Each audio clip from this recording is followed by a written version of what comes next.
Deadly assassin X7 has infiltrated the Rebel Alliance. Trained by ruthless commander Rezi Sorish, X7 is the best there is. He feels nothing and sees everything. Now, he's gunning for the ultimate prize. Luke Skywalker, the pilot that destroyed the Death Star. The seemingly clueless kid from Tatooine proves more resourceful and difficult to eliminate than X7 could ever have imagined. Surrounded by friends and allies, and with a connection to the Force that grows stronger every day, Luke seems all but impervious to the usual tactics. But X7 isn't done with him yet. This time, he knows how to bring Luke down. He'll shatter the trust that holds the Rebel Alliance together, and manufacture the ultimate betrayal.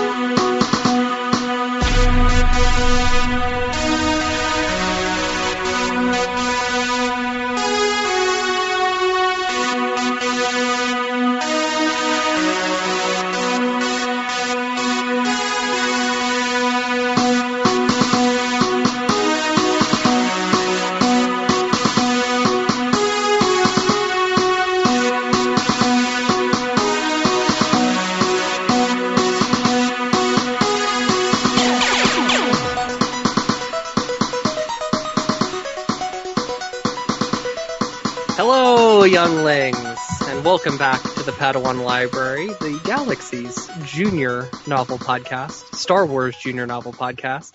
I'm very Levi, general. Very general. I mean, we could go into Star Trek. We'd probably have way more, three more of material if we were to do that. You would not be cut out to host that show. I would be replaced for sure. And I, being Levi Paratic, and the person who'd replace me would be my co-host Tim May. Yeah, I would just a monologue podcast. It'd be like,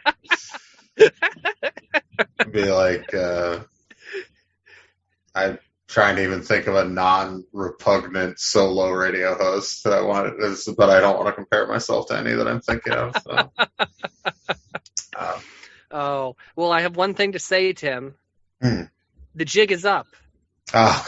The news is out. All right. Finally found me. Yes. So the Renegade episode. That's what we're doing today, folks. This week we have the third book in the Rebel Force series, Renegade. And this made me think last week of the hit song Renegade by the band Styx. So I was like, which record was Renegade on? And I looked it up, and it's on Pieces of Eight, which is their 1978 album. Also features the hit Blue Collar Man, and I would say no other hits. Would you agree with that? I don't mean that in quality. I'm talking about hits. Well, none of these songs were hits outside of those. Okay, in terms of hits. Yeah, those are the only two hits. I'll say this: those are the two huge hits, Renegade and Blue Collar Man. I will say, but the two other songs that get included on their greatest hits albums are "Sing for the Day" and "Pieces of Eight." Neither. "Sing for the Day" I don't agree with. Well, we'll talk about every song. Eight. We'll talk. This is not a disrespect to any individual song. But that is just demonstrably false that those are hits. If they're on some greatest hits album, I don't know what greatest hits album you're talking about. The one I had never had those songs. Okay, well, there was... I got into Styx through my dad. My dad was a big Styx fan, and he had two greatest hits albums. He had an older one, a CD, and then later on he got a bigger 2-disc one. I'm fairly certain it was on the 2-disc one. Styx is a band that should not be releasing a 2-disc greatest hits, in my opinion. Like, there are some bands and artists where it's like, you know what?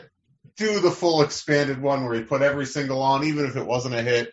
These are canonical artists. Like, whatever. Like, in some ways, you're like, you look at some artists whose greatest hits, they only have a 1-disc, and you're like, why is it only 1 disc? Like, the Springsteen greatest hits is a 1-discer, and it came out in 1993, and you're just like, why is there not an expanded version of this? That seems weird.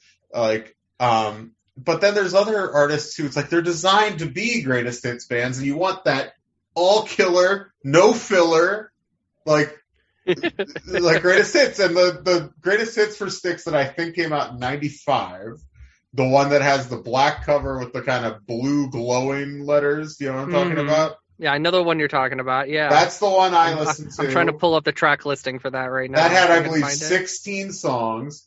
Already had the extra bullshit one from the early '90s, "Show Me the Way," get out of here, in my opinion. But but I believe it was 16 tracks. And listen, Styx, you and I, this was an early, Styx is one of these bands that the institution of classic rock radio has made this band seem more significant than they actually are. And this is true not just of them, but of like REO Speedwagon and Journey. It's funny you mentioned REO Speedwagon, because that's the band that REO Speedwagon's the band that like Styx tours with all the time now. Yeah, of course. They're all the same.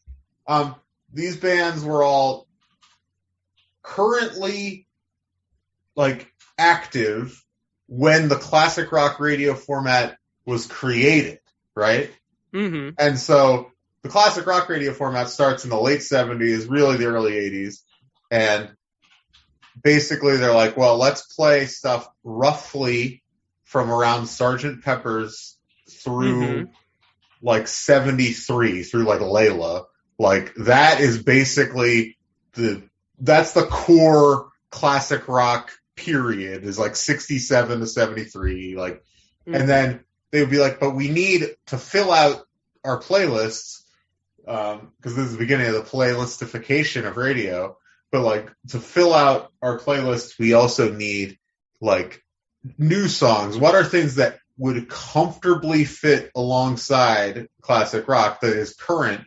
And it's like, okay, well, it's this kind of post-prog, like what was called AOR music. And the reason it was called AOR music is because a lot of these records were played on album-oriented radio, which is the precursor to classic rock radio.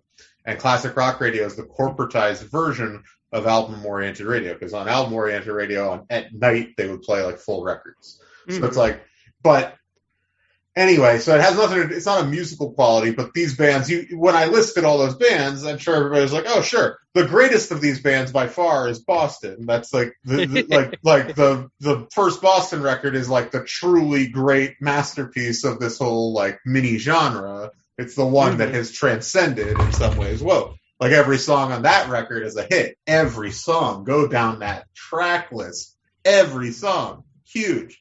But Styx, I always had a great affection for Styx because I think they were a great singles band. And this is a kind of thing that I have a lot of appreciation for, is a great singles band, because I'm a huge album freak. I love albums, but like, a band that I thought had a chance to be like a great singles band, and then they whiffed because they became too corny, too bad, was like Maroon 5. Like the singles on the first Maroon 5 record are good, undeniable bangers. But then they just became the corniest possible band. I mean, like they became sellouts too. They became what? Like huge sellouts. I feel like Maroon 5 like sold out. They were really a corporate hard. rock band from the start. That's not, whatever. Like I don't care about selling out. I just like. But like once they got to Moves Like Jagger, the most embarrassing song that has ever been recorded, in my opinion, you can't make a song where you're like, I'm just like Mick Jagger, and have it have absolutely no charisma going on. Like, you know what I'm saying? Like, it's just like, I'm not even saying it has to sound like the Stones, but whatever. Like the Stones are a band, by the way, that could support like a 4-disc greatest hits if they wanted to. They could, because they're great album artists as well, of course. But they're so underrated. Oh my God, this is a story. If people like, if you're like, what is he talking about? The Rolling Stones underrated? We were hanging out. This was like 6 months ago. We were at an amusement park, and on the radio was "Miss You" by the Rolling Stones. You ever heard of it? Classic, obvious Underrated. song. Oh my god, not underrated. And you said, I mean, actually, you could make a case it's underrated by hardcore Stones fans, but that song is. But that's getting too far into the weeds. But you said, I think the Rolling Stones are kind of underrated. Like, one of the most deranged, and I am a huge Stones fan. I'm a freak. I'm a fucking freak when it comes to the Rolling Stones, but you made me go like, what are you talking about? They are maybe the thing that cannot be underrated in any way, even more so in some ways, weirdly, than like the Beatles, because there are people that are reactionary, like they just hate the Beatles reflexively because they suck, basically. They're losers, in my opinion. But like, we don't need to get into that. But like, the Stones are the kind of contrarian choice for people who like want to reflexively diss the Beatles anyway. So, but they're also beloved in a broad way. So they are the least underrated entity in the history of rock music, I think. And that's not a shot. They're great. They're properly rated. Like they're a great band. You know what I mean? But it's just I don't think they're overrated, but they're certainly not underrated. Speaking of the Stones and the Beatles, we haven't talked about Get Back yet. The Peter Jackson documentary. I haven't finished it. I've finished the first two parts, but Dig It on the album, which is the clear shot, like their jokey Rolling Stone song, is very silly on that album. Well, that whole bit where like the director is asking John to record that like intro for the Stones, and then he like harps on that for like 3 days afterwards. It's the funniest thing. So funny. The biggest revelation out of that for me was like, say what you want, but like, there has never been a more charismatic human being than John Lennon. For good, for bad, for every possible. You cannot fucking take your eyes off of this dude. And like, when he wants to be, is effortlessly funny. And he also is just able to completely control the mood of it's insane. I mean, they're all charismatic. They're all charismatic. But him and Paul in particular, the way they would like, the way you could watch them like kind of wield their power together within the group is right? Truly incredible. I was so happy as a noted George hater. And I'm not a hater. I love George Harrison, but like I like, amongst my friends, I'm known as like a George hater because I think anyone whose favorite Beatle is George is a fraud. They're wrong. They're just a fraud. It's the most like attempt. It's the biggest attempt of an opinion. And I agree. I get it. If you want to talk about solo careers, you can make a case. I disagree completely, but you can make a case. Mm-hmm. Because, All Things Must Pass, the first two discs of All Things Must Pass are fucking great. The third disc, throw it in the goddamn garbage. But it's like, but you can make that case.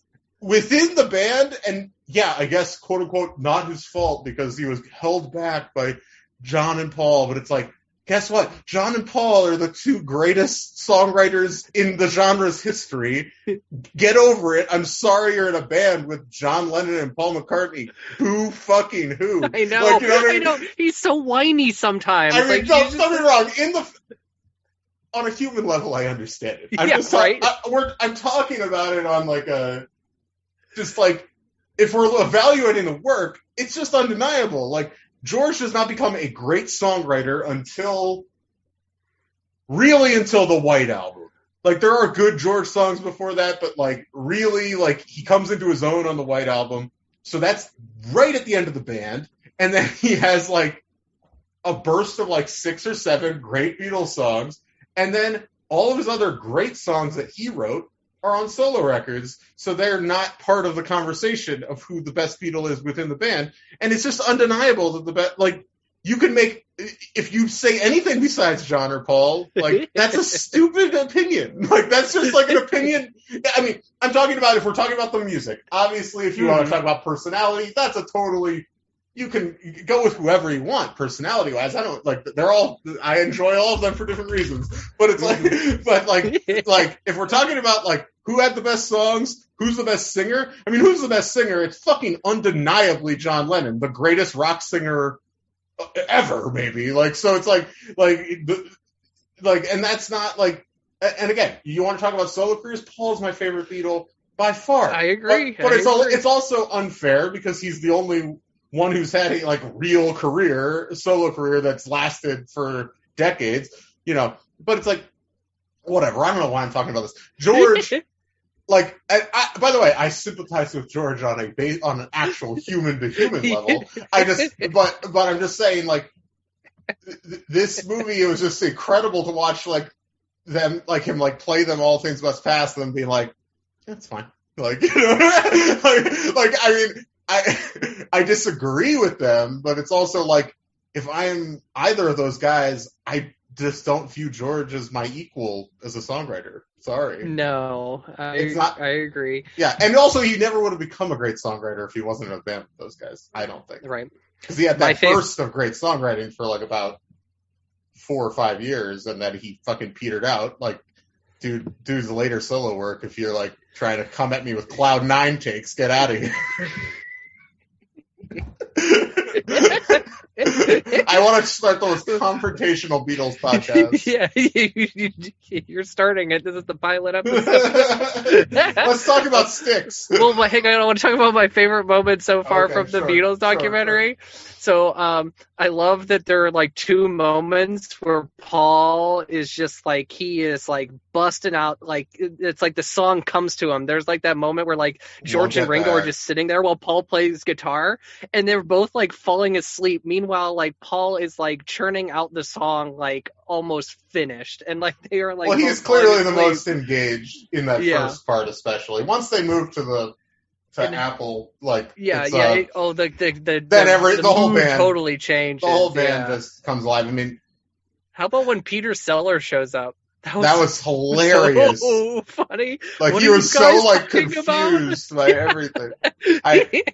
Yeah, there's so much good stuff. How about the part where like George has quit the band and it's like a Monday morning, John hasn't shown up yet, and it's just like Paul talking to the director he's with Linda, and like Ringo's sitting there as well, and that whole thing where he's like, here's the pitch for the TV special, like, we'll get an editor of like a great newspaper and we'll have him just find all the most important news, the most terrible news, and in between every song there'll be like all these headlines of, you know, he just like lists a bunch of terrible shit going on in the world.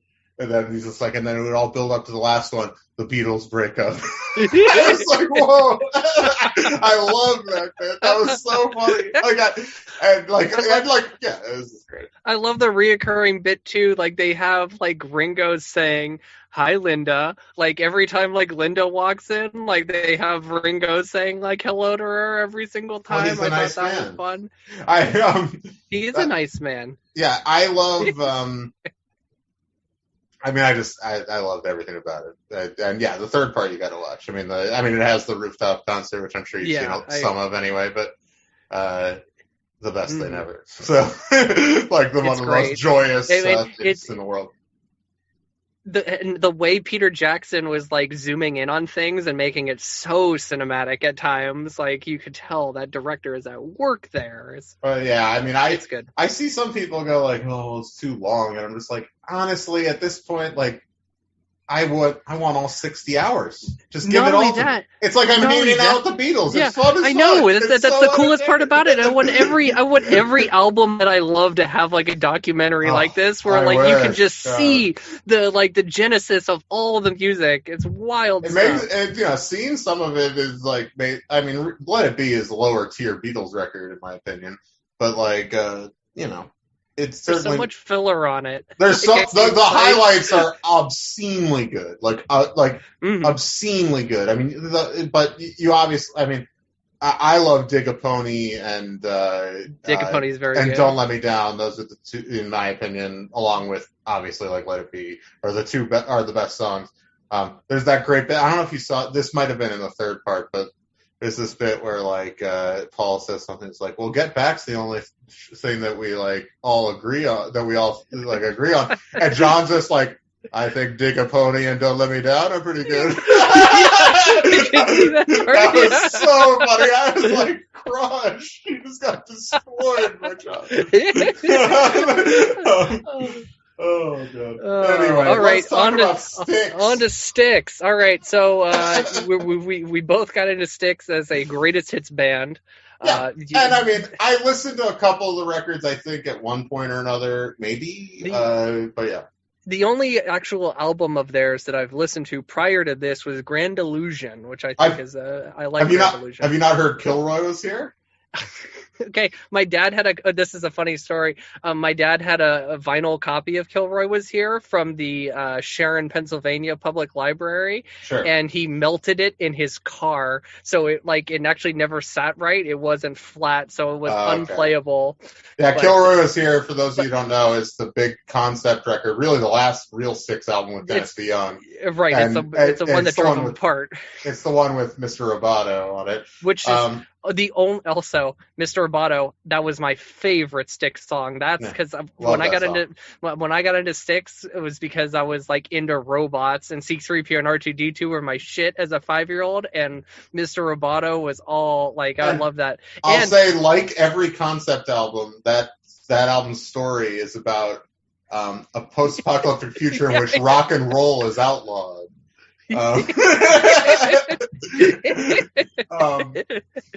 Which is my favorite. Like, it is so consistently what these records are about. It's insane. Like, obviously, it's all just ripping off Tommy, I guess, but it's like, but it's crazy. I mean, Styx. Here's the thing I like about Styx. They are kind of like a fun PG version of The Who. You know. Like, not really musically, but in terms of, like, if you are a kid getting into rock music, The Who is, like, a perfect thing to get into because it's, like, a whole universe that you can engage with. You have 2 massive concept records that are really significant parts of the discography. And then you also have, like, Who's Next, the platonic ideal of, like, a song-oriented, like, record. You have...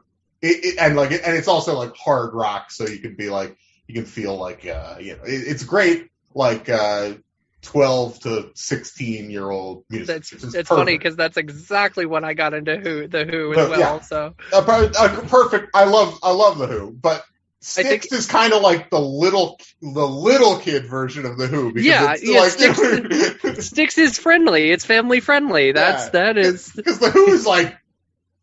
Dark and weird and like. Hope I die before I get old, man. Like, sure, like it's edgy. Yeah. Like, no, I mean it is. It is. I don't like. There's no reason to be like. It was like legitimately shocking music in its time. Styx was always perfectly platonic. Yeah. Like acceptable music. There's no sex, and if there's drugs, it's like Snowblind is about as drug heavy as they get. There's a very good book that I recommend if anybody is actually listening to this conversation and enjoying it, and not just going 15 times, 15 seconds. If you're actually listening, like, there's a really good book that I would recommend to people that are actually like enjoying this conversation, which is. Twilight of the Gods, which is by this rock critic Stephen Hayden. Very good. Came out a few years ago, kind of about classic rock as a concept. And he told a story about how he interviewed Tommy Shaw, the guitarist from Styx. Tommy Shaw talked about whining and dining all the radio programmers in the 70s and how he's just like, oh, thank God for cocaine is the direct quote. Like, that he basically like supplied cocaine to these radio stations and like they played Styx songs, So the corrupt as fuck music industry. So like maybe in their real lives there was drugs, but certainly that's not what this is. So let's go through the record. It took me a while before I realized the song Snowblind was most definitely about cocaine. Like, I was well into my adulthood listening to that song. It's like, any reference to snow in the 70s or 80s in popular culture is a reference to cocaine. So let's go through. We're going to just go quick track by track. This is Pieces of 8 from 1978. This is after the record, I believe, Grand Illusion, which has Come Sail Away on it. Yes, which is Crystal Ball is also on that. Come Sail Away is the kind of breakthrough single for Kiss. Kiss. Excuse me. We should do a Kiss episode, though. We should. What's the next book? I actually have an idea for the next book. We'll talk about it at the end. But Styx, they kind of broke through a year or two before with the single "Come Sail Away." Probably still their best song. Probably. But here we go. Pieces of 8. So here's a non-single to open it up. Great White Hope. All right. I have a take on the Great White Hope is that the way that this one part is sung in it sounds exactly like another song of theirs, Miss America. You! I can see where you're coming from there. Is that song before or after this? Let's find out. I mean, Great White Hope, obviously a boxing canard, ever since Jack Johnson, people want to keep down they get white people get nervous about Miss America 77. This album is 78. So this is this is post Miss America. This is the watered down version. I mean, listen, like it's not a concept that a lot of bands would write a song about these days. I mean, it's fine. It's whatever. It's an acceptable Kiss song in my opinion. You said it again. What? In my opinion? You said it is an acceptable Kiss song. You called them Kiss again. Styx, you're right. Oh, man. Okay, so do you have anything else to say on this? No, I have nothing else. Right. I feel like it's kind of it's a fine opening, but it's not great by any means. Track 2, though, I'm okay. I really like this one. I think this one's a step above okay. This is like almost single material. Not quite. Mm-hmm. It's real close. They were right to not pick it, but it's almost single material. Solid shit. And you know what I love about this too is like there's a jam. This album never stops jamming. They are always jamming on every track. You get that huge guitar solo. You get the synth. But what else? You got anything else to say about I'm okay? Yeah, it's solid. Yeah. The next track is a bit of a departure. We got Sing for the Day, which is a kind of like a lilting kind of fantasy fiction style song. I always thought of whenever I heard this song, I would think Renaissance Fair. Every time I heard this song. I had never heard this because I didn't have that expanded greatest hits. See, this is what I'm familiar with. Yeah. I was not familiar with this song. I don't hate it. It's fine. I think it's like I enjoy that kind of thing, like in an ambient way. I don't like actively listen to like fake medieval music, which is what that is, by the way. Like, there is real medieval music that is interesting, but like, like I'm walking through a Renaissance fair and I hear it in the distance. That's it's a satisfying experience. And also, I think the hook is really catchy for this. I get the hook stuck in my head all the time. Sing for the day, sing for the moment. And also, I'm seeing on Wikipedia right here, this was the second single off of this album. Before Renegade, right? Before Renegade, yeah. What a mistake. I know, huge mistake. That's the lead single. Blue Collar Man was the first single, right? Yes, yeah, Blue Collar Man's number 1. Then Sing for the Day, then Renegade. I don't know what the hell they were thinking. No other singles, right? I don't think so. Not that I can. Yeah, it wasn't that. You can't go past 3 unless you're like a monster. Right? Yeah, it's only the 3. Yep. All right. So I don't remember the message. Is the message just like a weird transitional thing? Okay. Yes, the message is what I would describe as if you ever use GarageBand on an iPad. And you set the synth noises and you just start hitting buttons. That's the message to me. To me, it was like not even like a work of like. It's like music. An outro. It was just sound. It's not like. I think it's more of an intro for Lords of the Ring because when the message ends, the Lords of the Ring begins, and then it goes straight into the hook of Lords of the Ring. We got to talk about the Lords of the Ring. So this is 78. The Ralph Bakshi Lord of the Rings movie is about to come out. Lord of the Rings is huge. The Frodo lives pins and bumper stickers are all over the place. Lord of the Rings is being referenced all over rock music throughout the 70s, most famously by Led Zeppelin, of course. Yep. But, of course, this is called Lords, plural, of the Ring, singular. This has nothing to do with Lord of the Rings. It is fantasy fiction type shit. Absolutely. What gets me about this is they use the term magic and mystery very close together, and it just invokes magical mystery. Or it's like, isn't it like the mystery of the magic or something? Wait, all hail the Lords of the Ring and the magic and mystery it brings. Oh yeah, that's what it is. We should say Dennis DeYoung, the frontman of Styx, during their actual incarnation. Styx still exists, but not with Dennis DeYoung. Not with him, yep. He is now a Broadway composer. I believe he wrote additional songs for the Disney's attempt at a Hunchback of Notre Dame stage show, damn. Which apparently people like. My cousin, who is a big theater freak, I say that lovingly if he somehow is listening to this, which I don't think he is, but just in case, he loves the theater.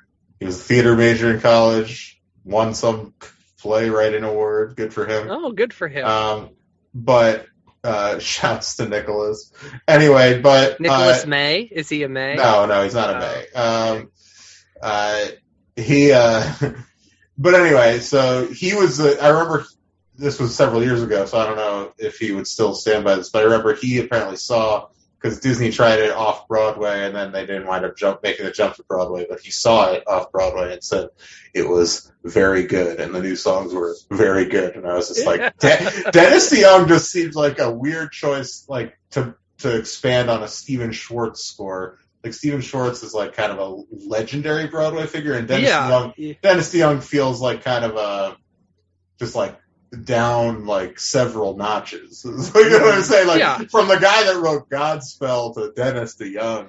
I mean, Day by Day is like a massive hit. Yeah, the best song ever, maybe. Anyway, so the guy that wrote like Godspell and Pippin, kind of a weird. Anyway. He also did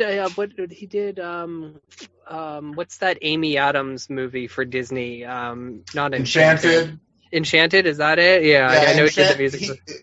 I'm pretty sure that's Alan Menken. Okay, let's move on. Let's stick to Styx. Okay. I'll just say. Pippin's good, by the way. Have you ever seen Pippin? I have not seen Pippin, but I will say I have been in 2 Stephen Schwartz productions in high school.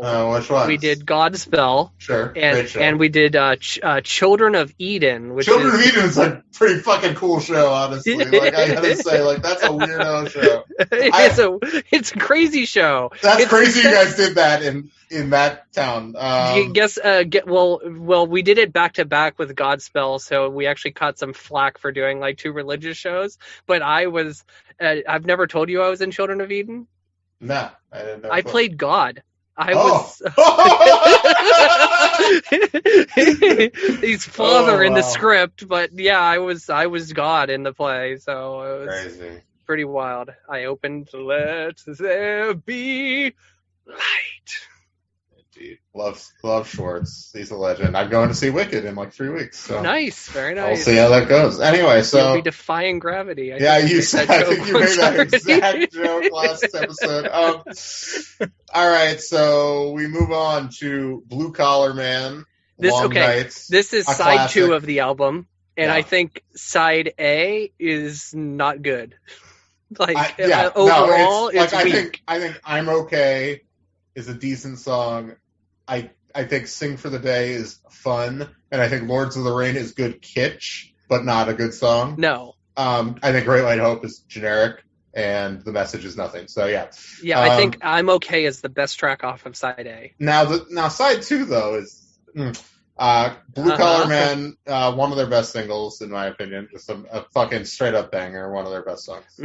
I agree. And this album has a concept too. You like that it's about like this is what they claim, that it's about, chasing your dreams and not selling out, and about and there's only two songs. Not selling out, like not giving radio programmers cocaine, yeah, so they'll play your song. Exactly. Like so, the ultimate sellout move.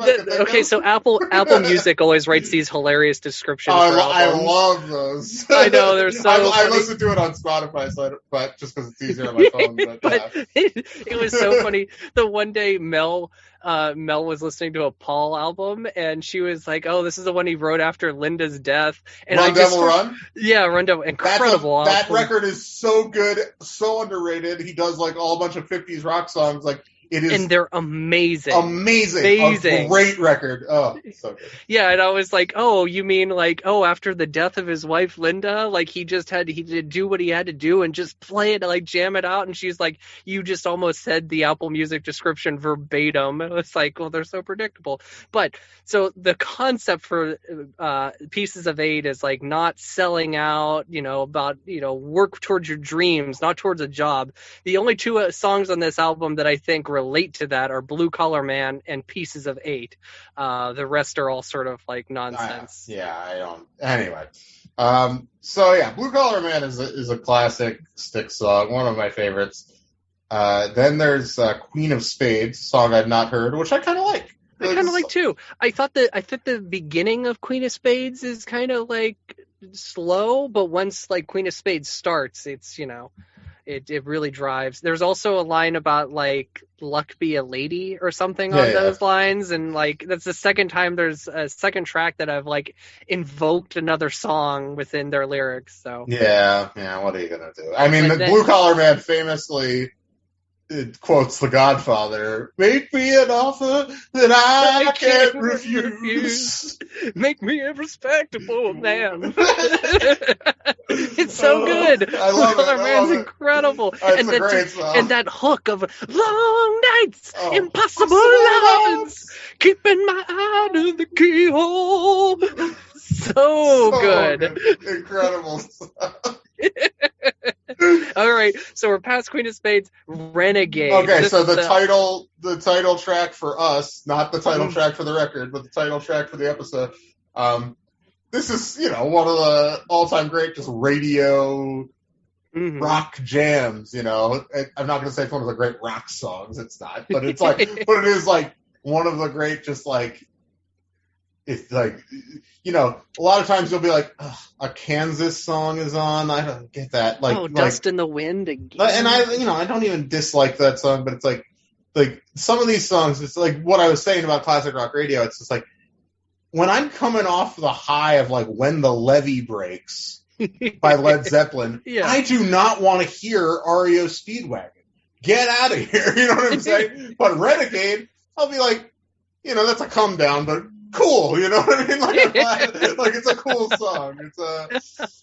Renegade, I love there's this guitar riff in it that's like in the background, the bum bum bum bum bum bum bum bum bum bum bum bum. It sounds like kind of like an old Western sort of like jam. I like that. Renegade to me though, okay, this might be a hot take. Bohemian Rhapsody is Coke, a cola. Renegade is Pepsi. You agree with me? That's a totally fair thing. Because it's like there's similar premises. It'll do if you're in a bind and you really want cola. Yes. But you need a cola. I have a famously hot take in general about Queen that people think I hate the band because I'm at all critical of them. but I mean, you can't be critical of Bohemian Rhapsody. What a fucking classic! No, yeah, absolutely not. But yeah, it's funny because you have this song that's like you have a man who is like wanted. He's going to be killed, and he is talking about his mother. Yeah, his mama, exactly. Not even his mother, his mama. And like I said, these bands they specialized in making. In kind of being because the other force that I didn't talk about is prog rock prior to these bands Mm-hmm. Like, because these bands are kind of in that tradition, but they're not nearly as adventurous musically. But they wouldn't exist without without like Genesis. Or I'm talking 70s Genesis, obviously. Later Genesis is probably closer to this kind of music in a lot of ways. And I like all eras of Genesis. But like if you're talking about like Genesis, like even ELO, which is not really prog rock, but like, you know, those bands like Emerson, Lake and Palmer, which is stink in my opinion, but is stink in my opinion. Okay. All right. So Renegade is a classic, and then we get to the title track, which is really the closer, because the closer Aku Aku is more of an outro, really. But Pieces of Eight, last major song on the record. This song rules. It's a great song. I love this song. Yeah, This song, whenever you like said we're gonna like review Pieces of Eight, I had Pieces of Eight, the song, stuck in my head for like a week afterwards.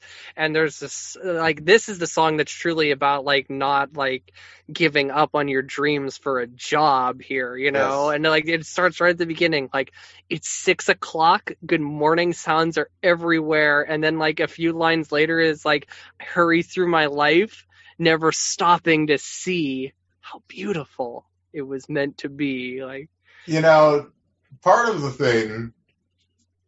I'm gonna try to get deep on a Styx conversation. All right, I want to hear it. But I think, you know, if you're talking about like not giving up your dreams for a job, my thing is, the thing I've come to as an older person is, don't make your dreams your career, if that makes sense. Where it's like, don't make the things you care about and love, don't make that into the thing that you have to pursue to make a living. Because then you're going to stop liking it. Unless you're like, you know what I mean? Like, it's hard to explain. Like, we do this podcast. I love it. Mm-hmm. If it became my job and I could actually make a living on it, I would gladly welcome it. But tying your happiness and the things you love into making money is a fool's errand, because first of all, it might not happen, and investing that, like, that's why it's like, I work, you know, and I care about my job. I wouldn't do a job that I like literally didn't care about at all, where I didn't care about the people involved or whatever. But like, you know, it doesn't define who I am. Don't let work define who you are. And I think that is the thing where it's like the whole chasing your dreams thing that is a big part of popular culture that's bestowed upon children is not a negative thing. But I do think, in order to chase it, like, the idea of having a job, like, my biggest thing is like, you don't, if you, Here, it's hard to explain. I have words to describe what you're trying to say, Tim. Pieces of Eight, the search for the money tree. Don't cash your freedoms in for gold. Pieces of Eight, treasures filled with emptiness. Don't let it turn your heart to stone. Exactly. That's the thing. It's like, you don't feel bad about making a living necessarily, unless it's a, you know, morally repugnant place you're working, whatever. Like, if you work at Facebook, you should feel bad. But like, you know, I'm just saying, like, you know, if you work at whatever, like, you know, a department store or something, and like, that doesn't define who you are. Like, the whole American idea of defining who you are through your career just never, you know, that's what you need to give up, and then you'll be free to chase your dreams without feeling extra weight on every part of your life that's just kind of, you know, making a living. You know what I mean? Mm-hmm. It's hard to explain. Okay. It is hard to explain. But Pieces of Eight. Everybody comes to that conclusion. But Pieces of Eight. Yeah. Pretty good. If I were to choose the 3 singles off of this album, it would be Blue Collar Man, it would be Renegade, and then it would be Pieces of Eight. I would not do Sing for the Day. That is the most baffling choice, probably coke fueled. Were they perhaps playing like a big show at like Dragon Con that year? They had this touring Renaissance gig, you know. The World Fantasy Convention. And Sing for the Day killed. It just killed every time. Oh, I'm glad we talked about Styx for a fucking hour, practically. But we really should get to the book. Well, wait, we didn't finish the last track. Pieces of 8 should be the closer on the album. I don't really care. I don't have any problem with Aku Aku. It's an outro. Lots of good records have outros. I mean, I love Her Majesty, but Her Majesty's not really the last track on Abbey Road. The end is, Mm-hmm. Her Majesty is like a little extra thing. You know what I mean? Like, it's just like, I get what you're saying. Her Majesty's a really nice girl. All right. But she doesn't have a lot to say. Her Majesty's a pretty nice girl.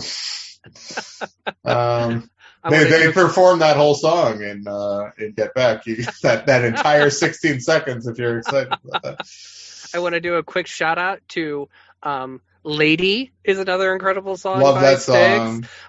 Do you want to shout out that incredible scene from Freaks and Geeks where Jason Segel sings Lady to Linda Cardellini in his basement? One of my favorite scenes in anything ever. Like one of the funniest, most impossible to watch. I mentioned Big Daddy too, and I think they used Lady and Big Daddy as well. I think that's like the chosen Styx song.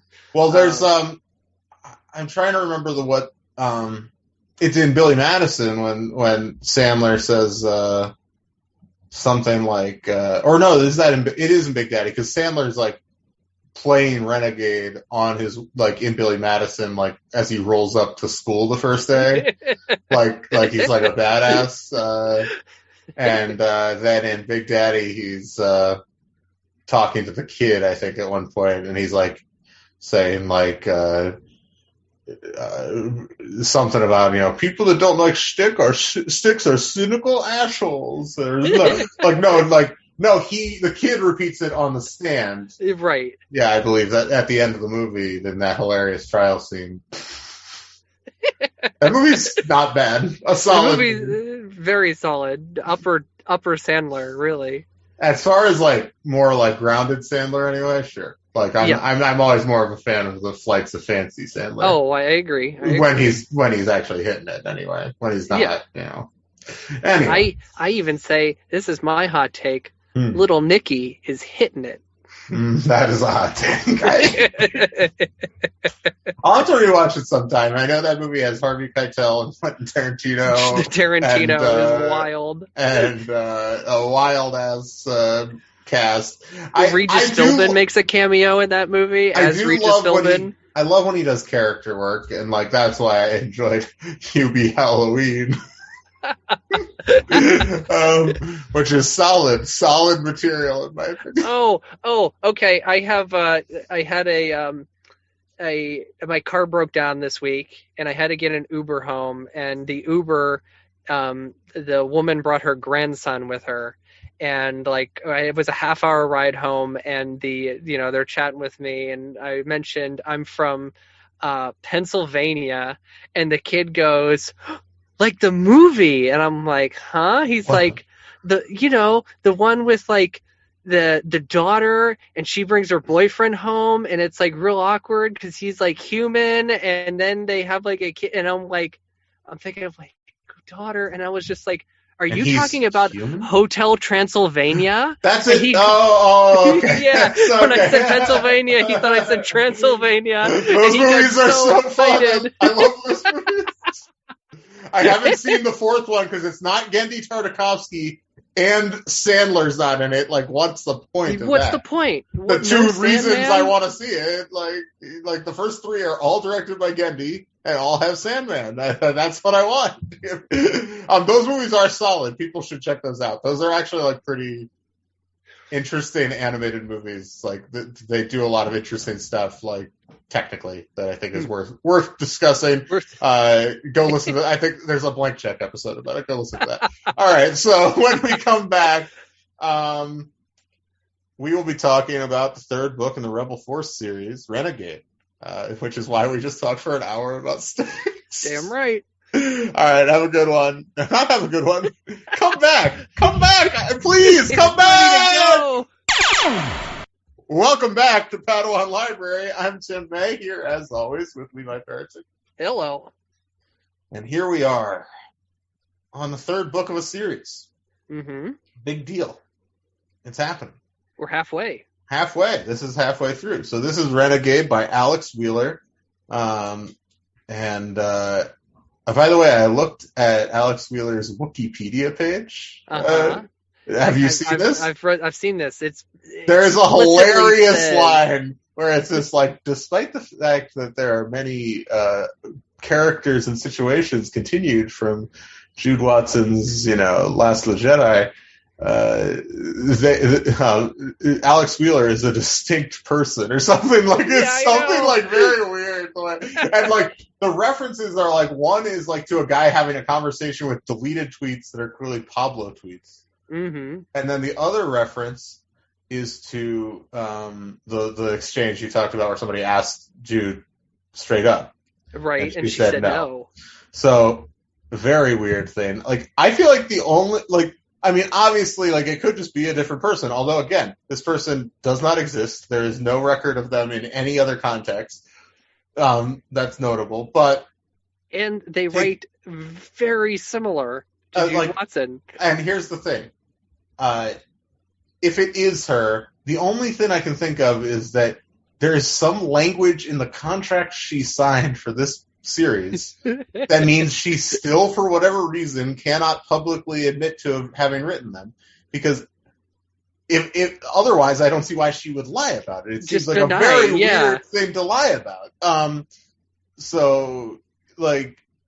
It's either not her, which I'm willing to believe. There are people that can replicate the style of Jude Watson's not an impossible to replicate stylist. This is incredible fan fiction. This is if somebody who is a fan of the Jude work, the Jude verse, as we've called it before, and is able to replicate it in an exemplary way. Yeah, I mean it's.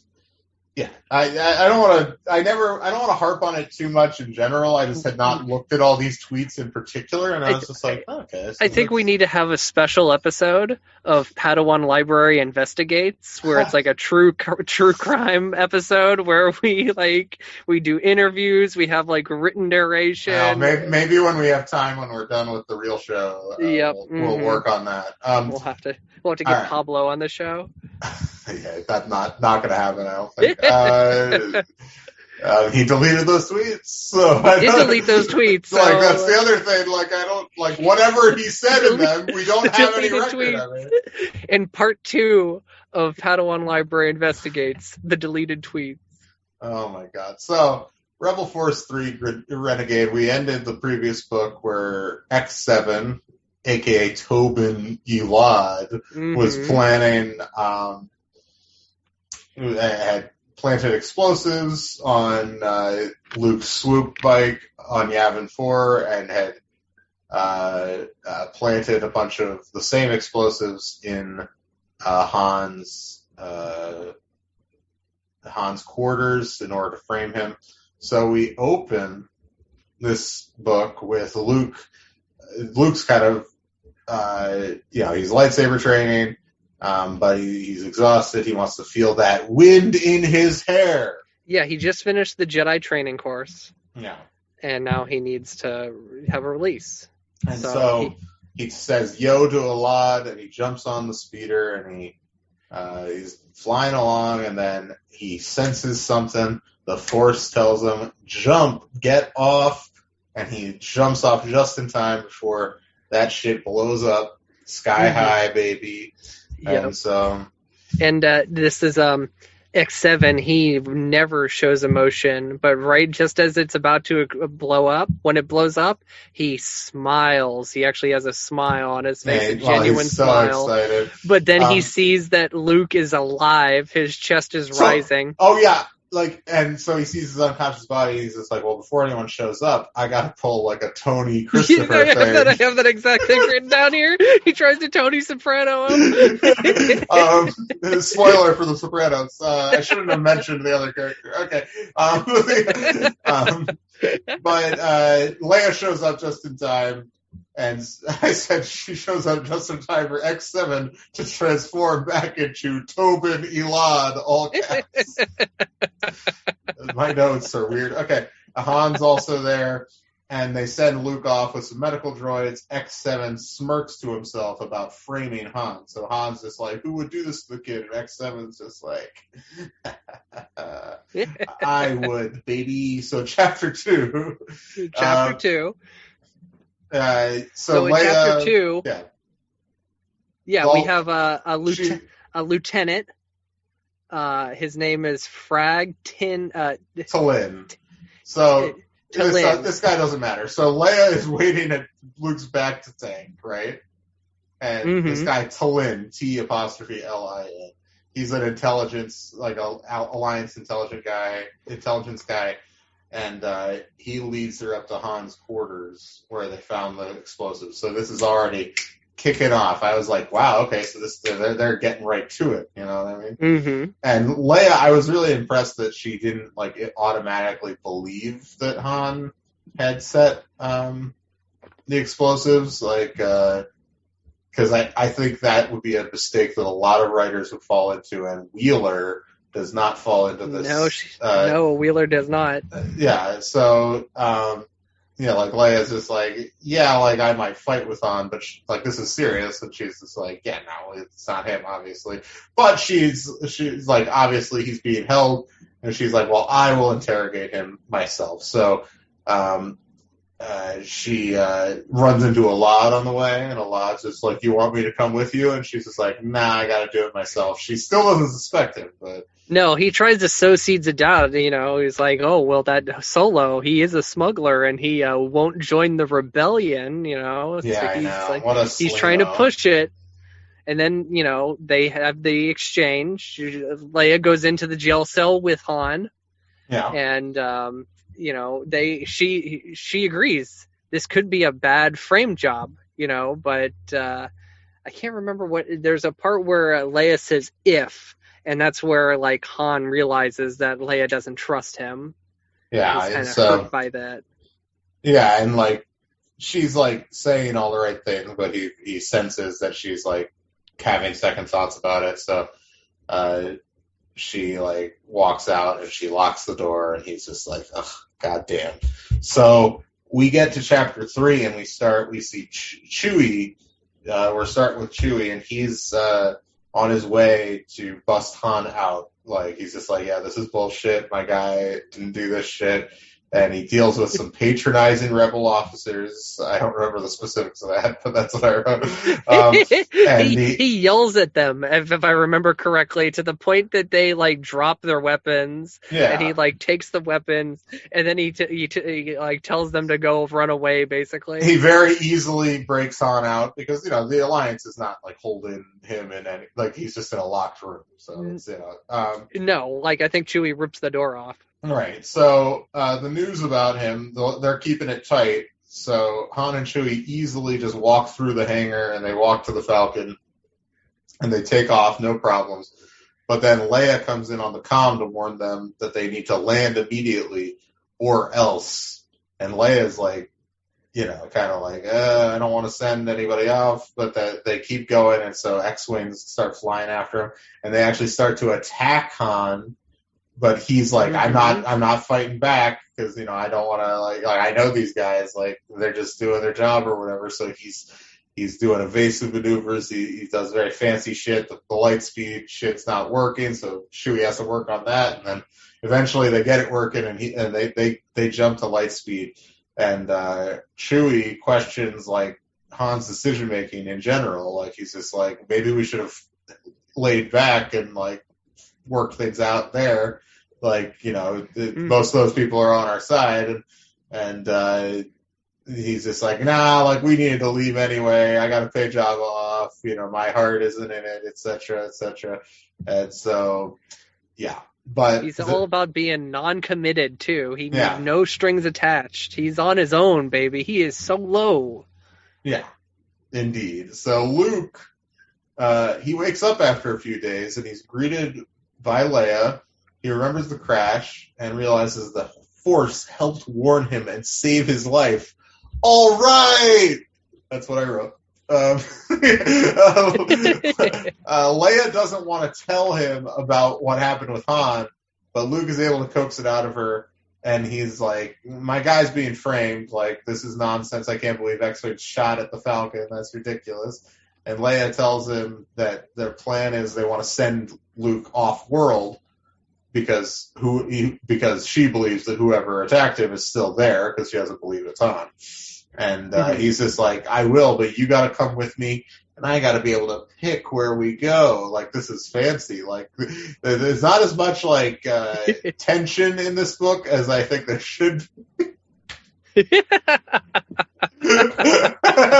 I always feel weird about this, but it's like, in general, about this feeling I have, but in general, I like when stuff is set during this period to play up the love triangle stuff. As long as you don't go through with anything, I think it's fine, because it's in the text of the movies that, like, Han is, like, at the end of Jedi is just, like thinks she's talking about Luke in a romantic way, because that's clearly the context of their relationship prior to the knowledge of their sibling connection.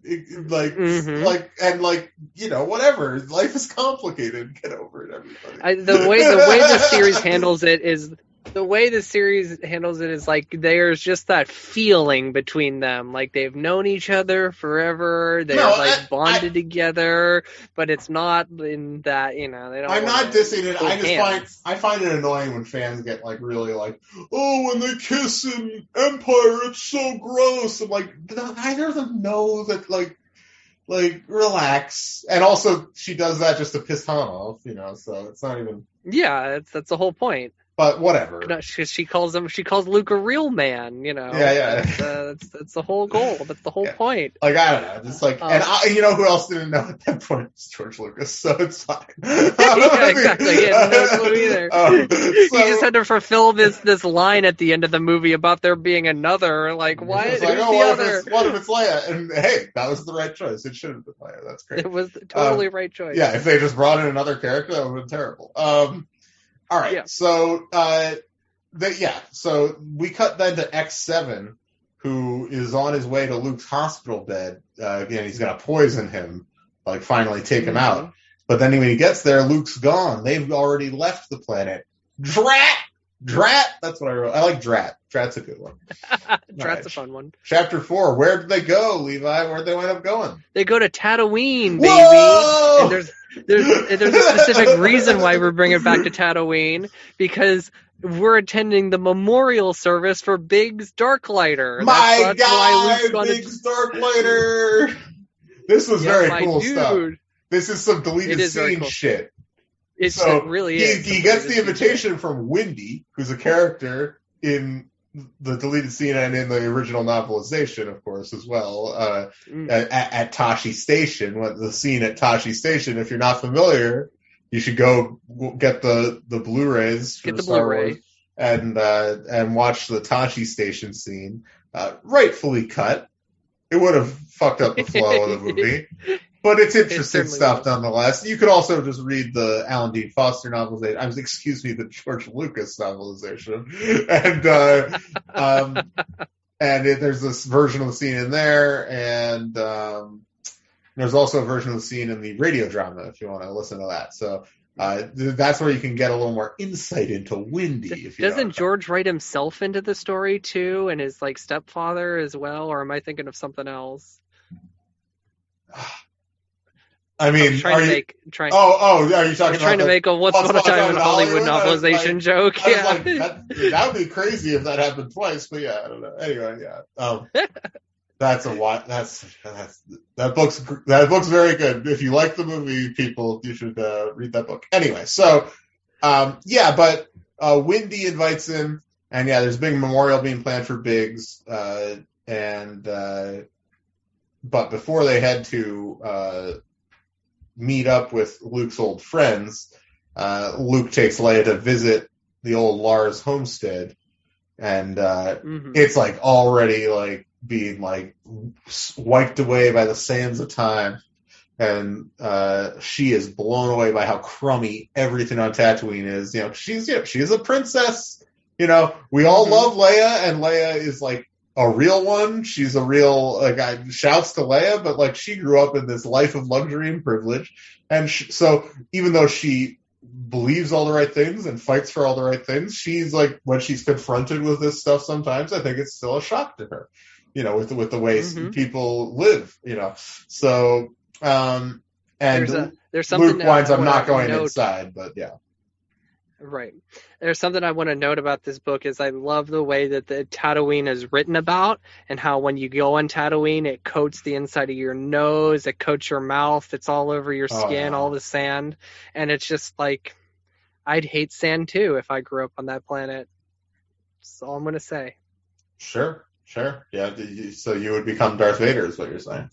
Yes, exactly, because I hate sand. Luke doesn't seem to complain so much about the sand. No, Luke had a good childhood. He seemed to enjoy himself. He had friends and some. Like he doesn't want to live there anymore, but he seemed to like it. Right. Luke learns a good lesson at the end of this book, but Luke has his moments where he battles anger in this, and that happens in the next scene when they go to Tashi Station. Well, yeah, but we gotta talk quick though. We cut back to X7, and he winds up he rummages through Luke's room, and he can't find any clues as to where they might have gone, and he's worried he's going to be punished for failing like before. And we get a flashback where X7 is being tortured by his commander for failing some other mission. So that's being set up. We'll figure that out at some point.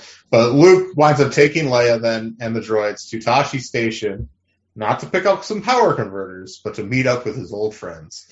And the droids get a tune-up, and we meet Windy and Deke, who I think are twins.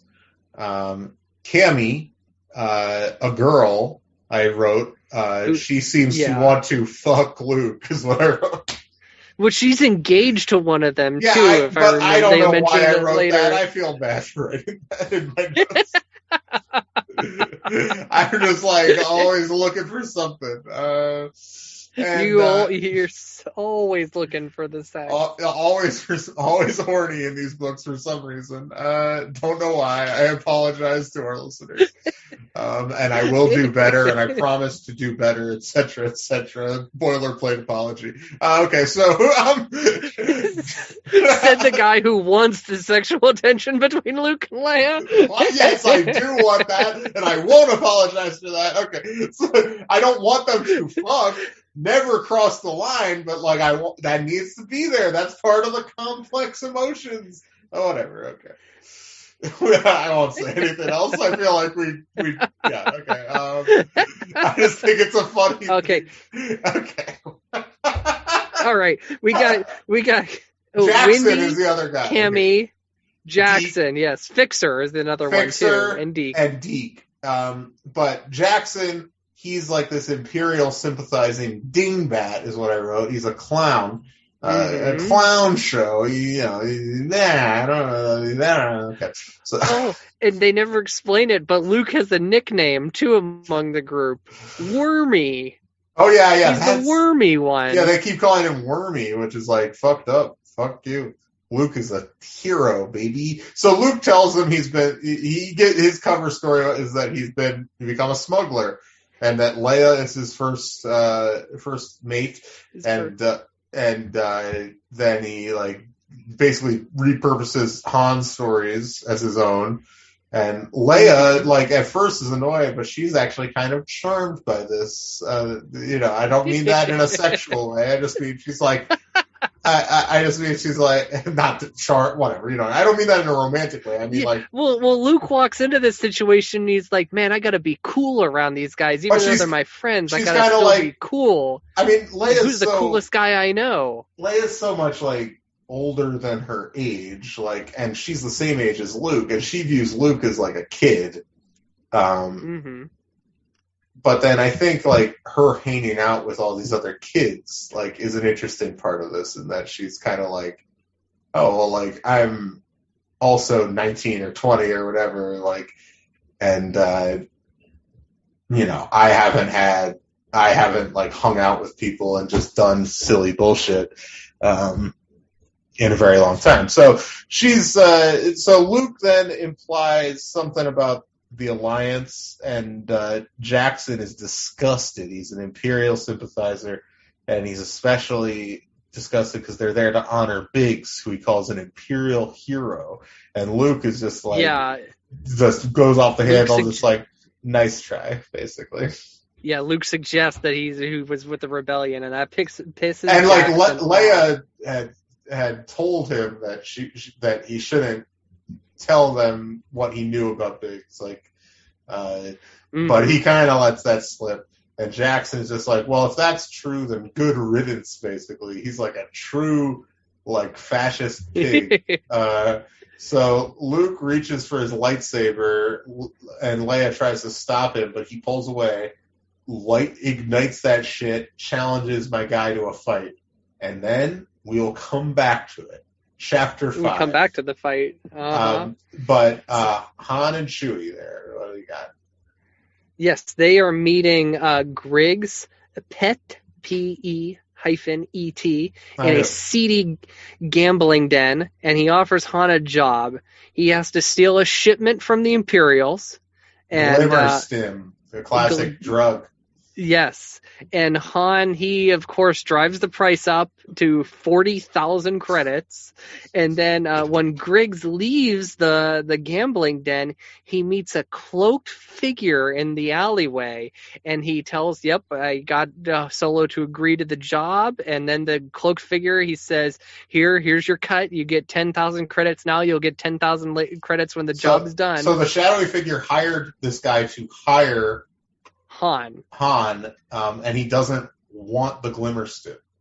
Doesn't like, so you're like, what's going on here? So we'll figure it out soon. Back on Tatooine, Luke and Jackson, they have an all-out brawl. They're tussling and tasseling and wrestling. Chairs are broken. A chair is definitely broke over somebody's back. But then you know what happens? Merle Tashi himself, the proprietor of Tashi Station, arrives, and it's like, oh, what's going on here? I think he fires like a single shot into the roof too, and he's just like, cut it out, and everybody stops. They stop, but then they keep trading barbs. They no longer do they trade fists. They trade barbs. So eventually Jackson challenges Luke to a skyhopper race.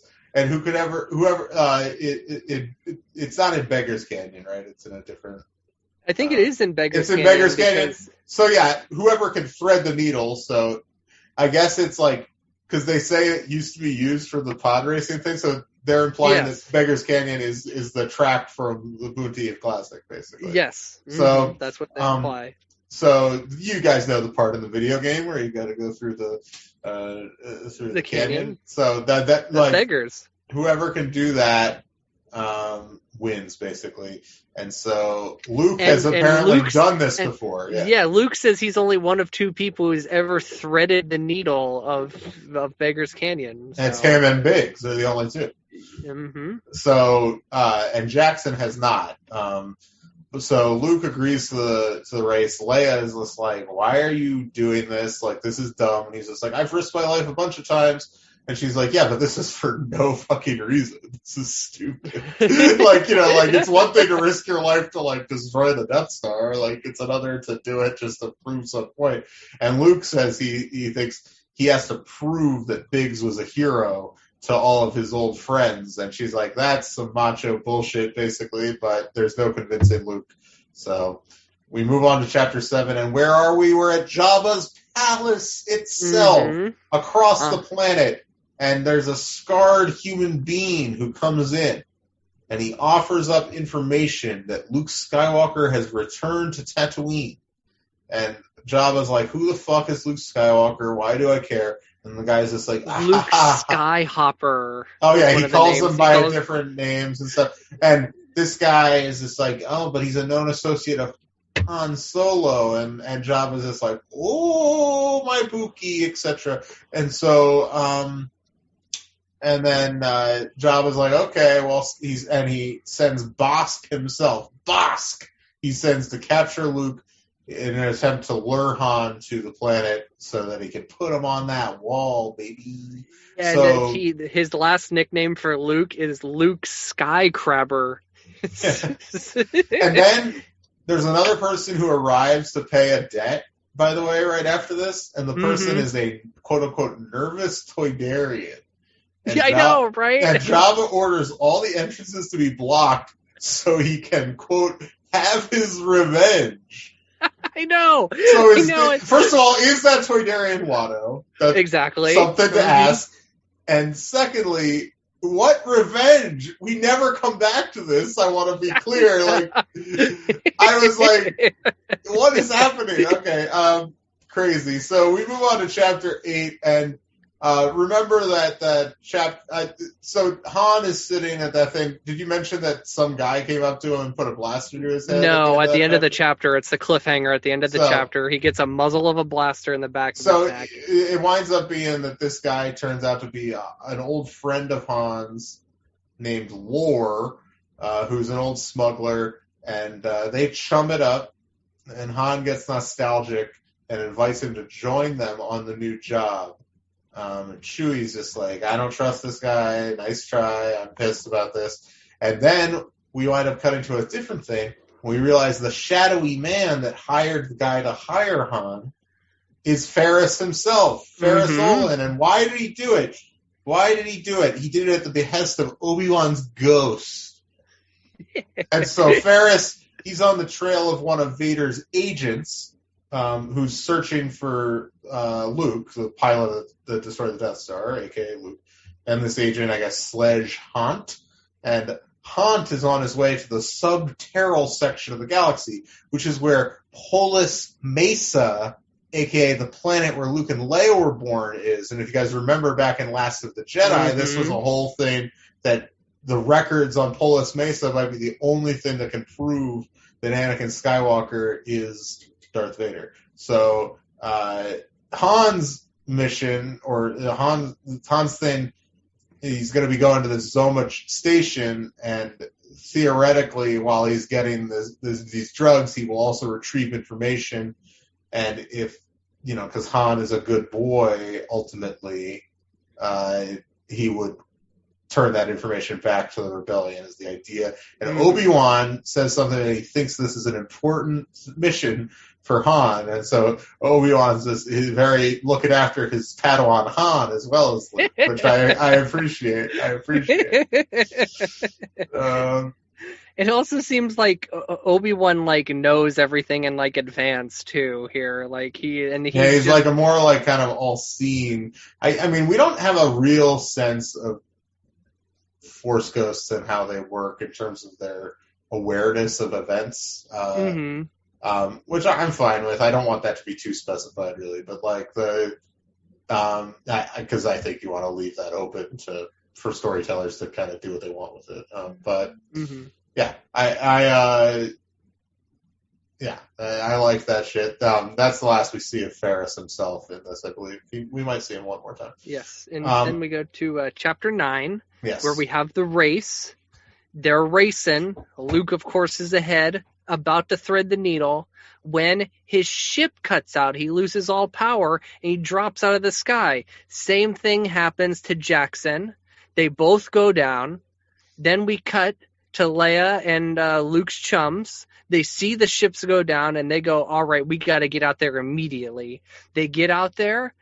The ships are completely destroyed. No signs of Luke or Jackson at all. They assume the worst. But Leia, she's convinced. There's no way. She knows if Luke was dead. And she feels like she knows he's not. And it's like, what is that? Is that just a brother-sister connection? She doesn't know that yet. So she's like, is it a love connection? Is it a love connection? No, but it's a Force connection is what it is. It's Force. I don't know why I'm pushing that. I apologize to all of our listeners. I just think I think what I said initially I stand by, but I'm just pushing it for comic effect, and I apologize if it's grossing anybody out. It's not that bad. It's not the worst. You could take it way further. I know, I could. Creep people out. Yeah. All right, chapter 10. So Luke wakes up. He's in custody yet again. This is the third book in a row that he has been trapped and put in binders. He's been in binders 3 books in a row. So he's tied to Jackson, who is passed out. And Luke soon discovers that his captor is Bosk himself, who, remember, was sent by Jabba. Trandoshan scum is what I wrote. I wrote down, too, that we learn a fact about Trandoshan. Oh, yeah, this was interesting. That I didn't know about Trandoshan. So here we have, I'll read this. Luke groaned. He had heard all about Trandoshans from Han. They bore a heavy grudge against the race of from Han, who bore a heavy grudge against the race of notorious Wookiee hunters. Trandoshans believed they would be greeted after their death by an all-powerful scorekeeper who would tally up the numbers of points they achieved and offer them a divine reward. They acquired points by killing. So that was the fact about Trandoshans I didn't know, apparently. Yeah, it wasn't. I mean, I'm sure that is probably elsewhere in the EU, but it's very interesting.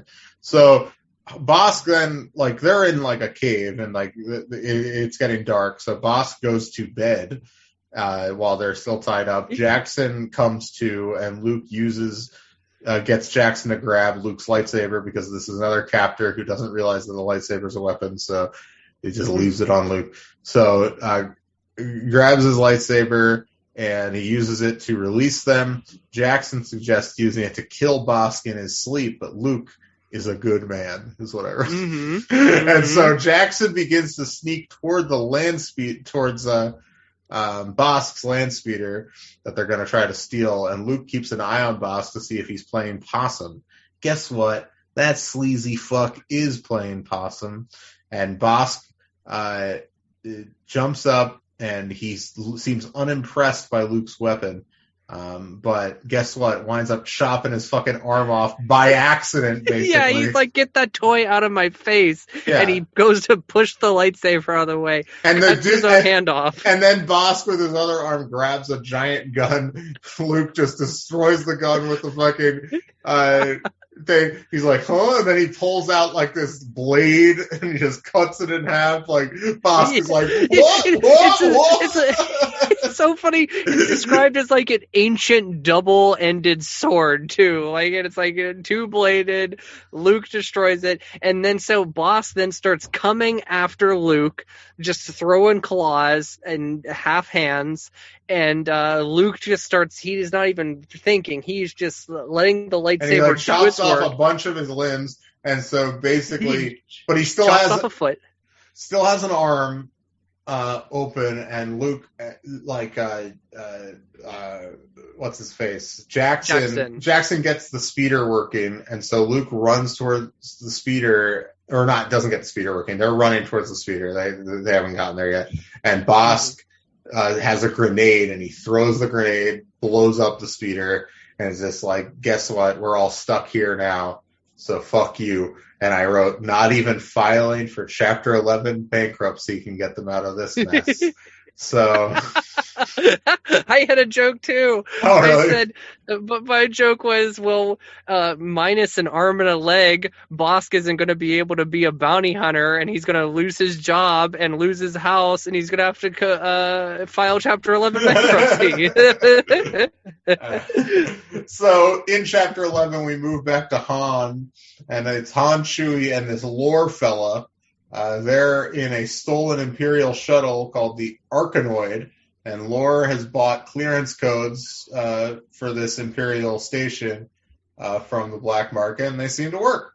And Chewie is going to go undercover because there's a Wookiee prison camp on site, so he's going to pretend to be a Wookiee prisoner.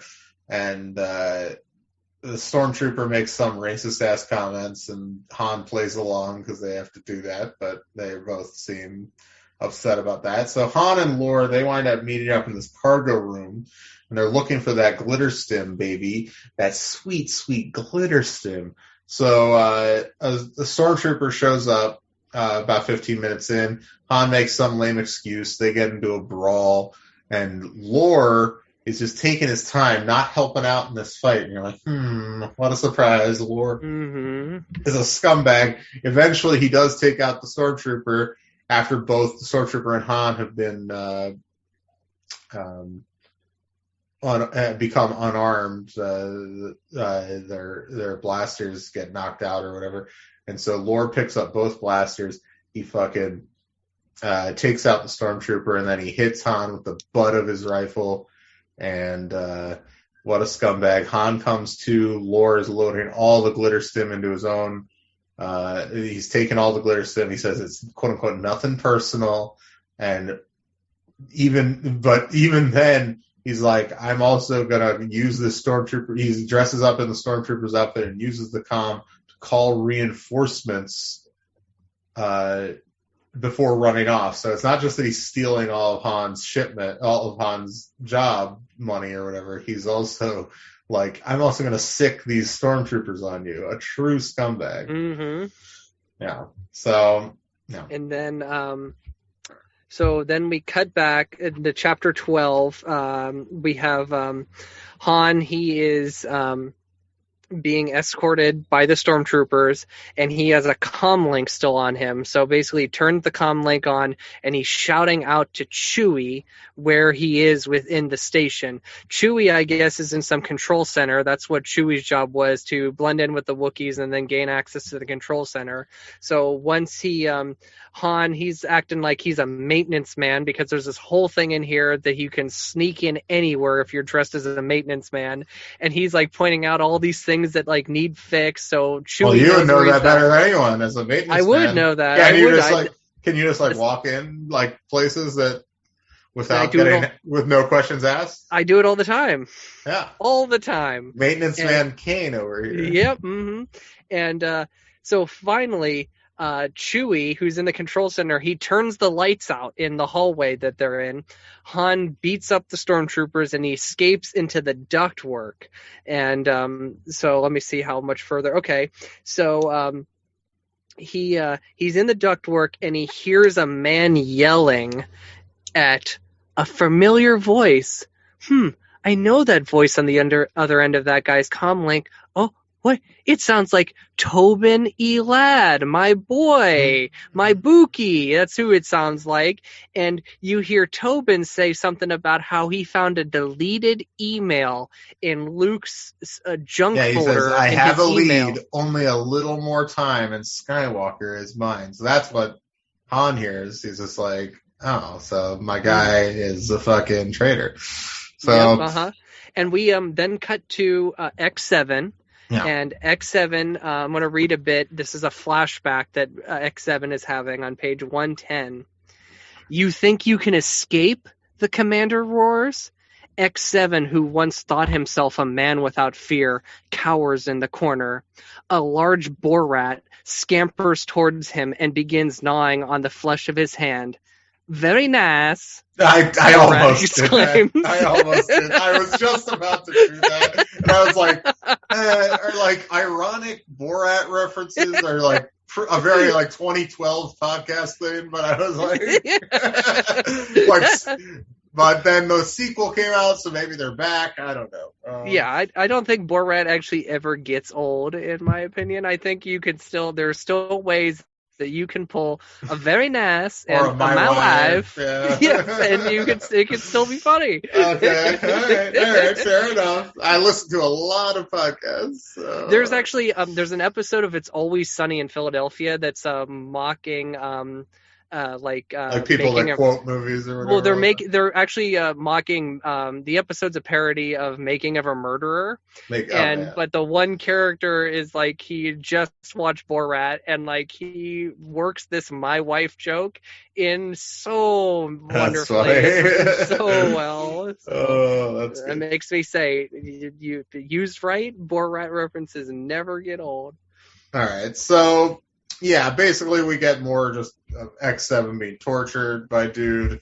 Which is pretty dark, by the way. It's very dark. Extreme, like pretty dark for junior novels. But as far as they go. Then though, we go back to the present and he's still talking to his commander, and he said he suspects Luke is on Tatooine, and the commander tells him to go there and kill him, even if he has to blow his cover. And then maybe he wants him to report home for some more training, a.k.a. the torture, as described in the flashback. So, fucking crazy stuff.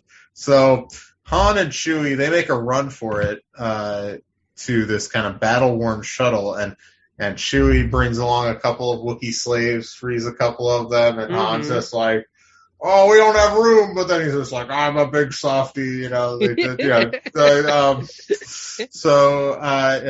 be a big softie in that cramped quarters with all that fur.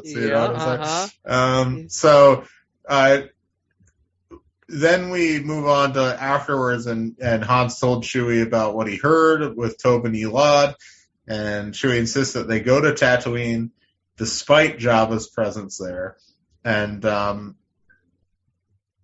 Han's just like, he thinks it's a trap, but he's gonna do it probably because he is a good man, is what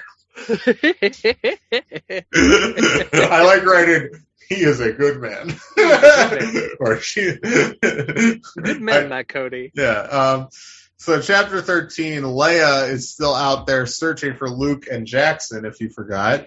And all of Luke's friends are about to give up, but R2 found traces of Bosk's speeder and is able to track it, using his computer brain. So they go, but where he tracks it, it's into the Judlin Wastes, and all the Tatooine kids are like, nice try, it's too scary. And you can't go in the waste after dark. After dark, and so Leia's just like, cowards, basically, just like, losers. You are such fucking losers. I'm a fucking princess. Like, get over it. And so she is gonna go there herself, and that shames Fixer and Windy, who decide to go with her. And then they run into this crate dragon, and they're like, oh fuck, and they run, and like Leia's like, oh yeah, I remember once Luke was telling me about these crate dragons, and if you hit them right in the nose, in the nasal area, then you can kill them in one shot. It's difficult, but it's possible, basically. So she aims with her fucking blaster, takes that crate dragon the fuck out. They needed a whole fucking town in the Mandalorian to take down a crate dragon. Leia does it in one shot. That crate dragon was like gigantic. I know. Though. I know. Like, that thing was like Dune sandworm level shit, crate dragon. Yeah. I just thought it was a funny thing to say. But anyway, so they're all very impressed, and that this has like made them very committed to Leia. And so they make it to the campsite where they were, but they find the destroyed speeder. They find Bosk's amputated body just kind of twitching around, but no Luke or Jackson. They realize that means obviously they're alive, but where could they be? So,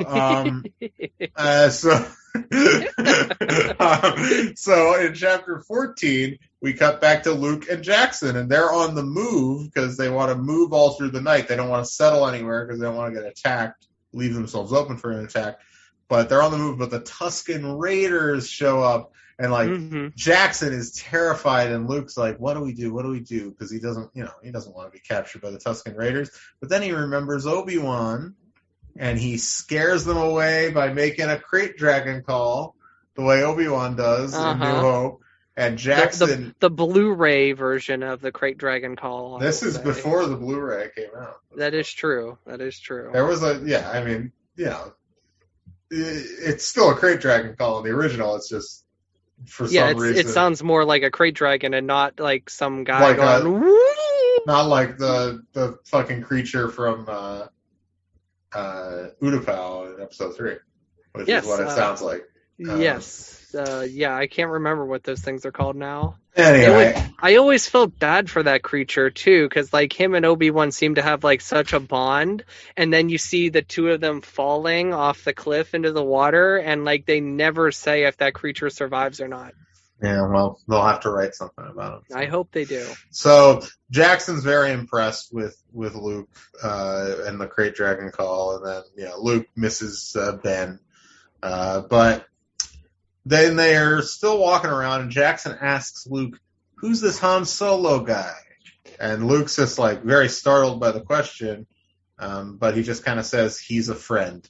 And Jackson's like, some friend, etc., etc. Like kind of, this guy got you into this mess. How is he your friend?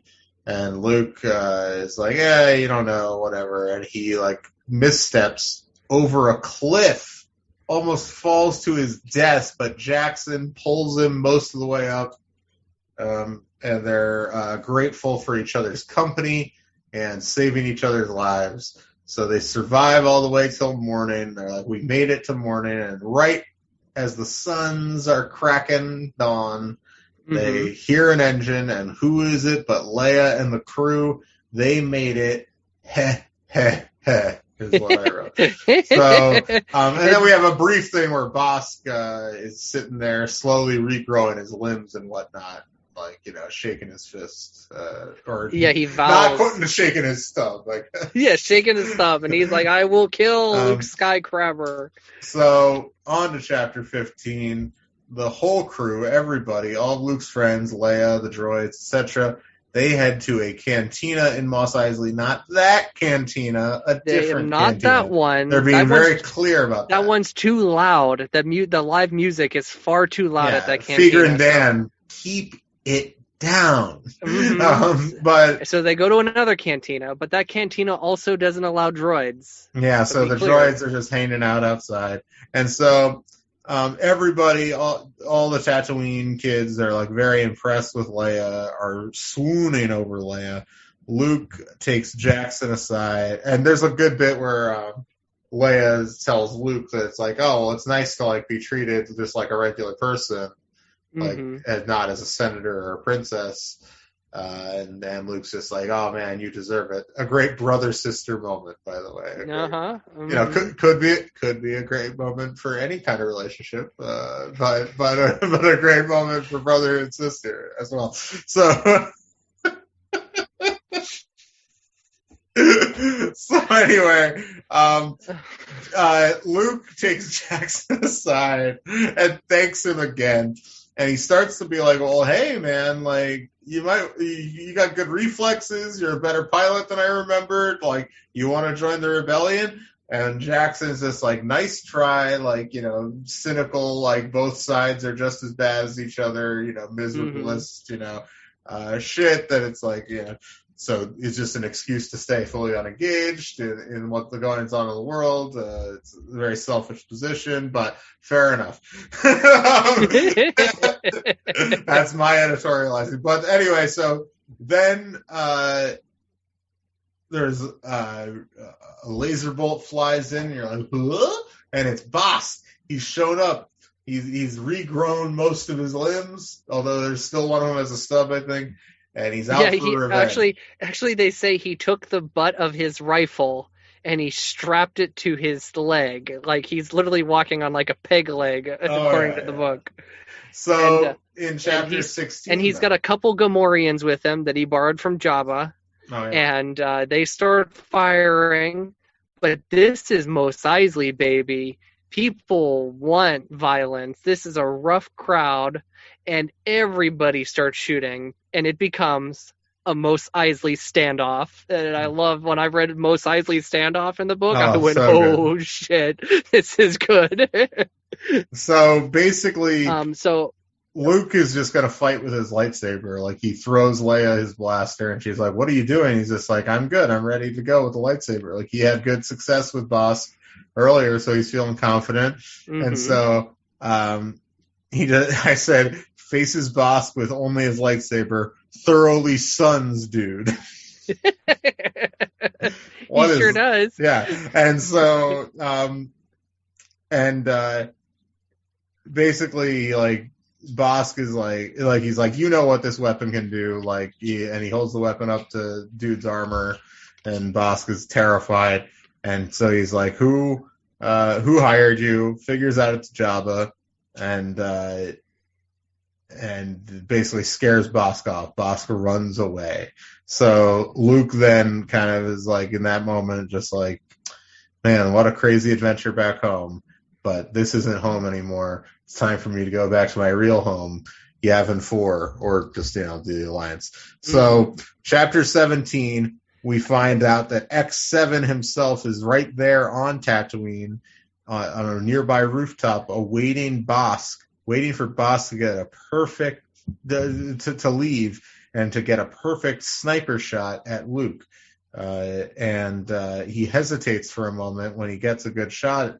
And that moment is too long because Han knocks the fuck off his head with the butt of a rifle, and he holds them hostage in an effort to get proof that Tobin Elad is the treacherous X7.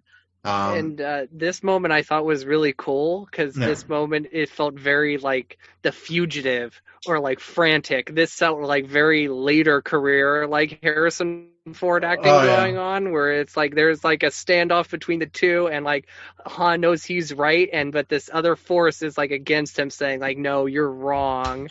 And Elad is like also convinced too that like, oh yeah, go ahead, get your friends, like see who they believe. You have no proof. You have no proof. So we cut to Chewie, who's already met up with Luke and company, and he's leading everyone to a mysterious destination. He won't tell them what's going on.